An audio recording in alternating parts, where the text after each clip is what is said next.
এবং mastermind Luis Enrique 2015-তে বার্সেলোনার হয়ে একটা ট্রেবল জিতেছিলেন।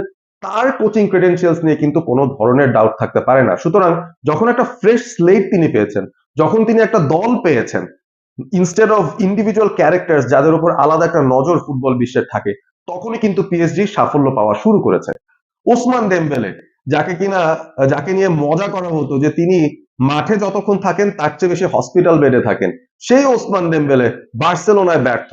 পিএসজির এবার লিগের টপ গোল স্কোরার তিনি, 21টা গোল তিনি দিয়েছেন। চ্যাম্পিয়ন্স লিগেও তার পারফরমেন্স দুর্দান্ত ছিল। এবং শুধুমাত্র ওসমান দেমবেলেকে নিয়ে কথা বললে হবে না, পিএসজির ফ্রন্ট লাইন যদি দেখি, মিডফিল্ড যদি দেখি, এক্সাইটিং প্লেয়ার্সে ভরপুর। আপনি বারকোলার কথা বলতে পারেন, আপনি কাভারস্কেলিয়ার কথা বলতে পারেন, যিনি ন্যাপোলির সঙ্গে এত দুর্দান্ত খেলার পর তাকেও কিন্তু ভালো একটা প্রাইসে পিএসজি কিনেছে।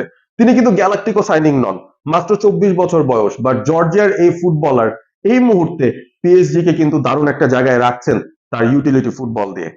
এবং এরই সাথে যদি আমরা বলি ডিজায়ার ডুয়ে, নামের মধ্যেই ডিজায়ার আছে। তাকে ইউরোপের সব ক্লাব এখন ডিজায়ার করে। দুর্দান্ত ফর্মে আছেন, চমৎকার একজন ইয়াং প্লেয়ার, পোটেনশিয়াল এই জায়গায়, সিলিংটা তার এই জায়গায়, বয়স মাত্র 19। তিনি লিড করবেন চ্যাম্পিয়ন্স লিগের ফাইনালে এই দলটার ফ্রন্ট লাইনটা। ইমাজিন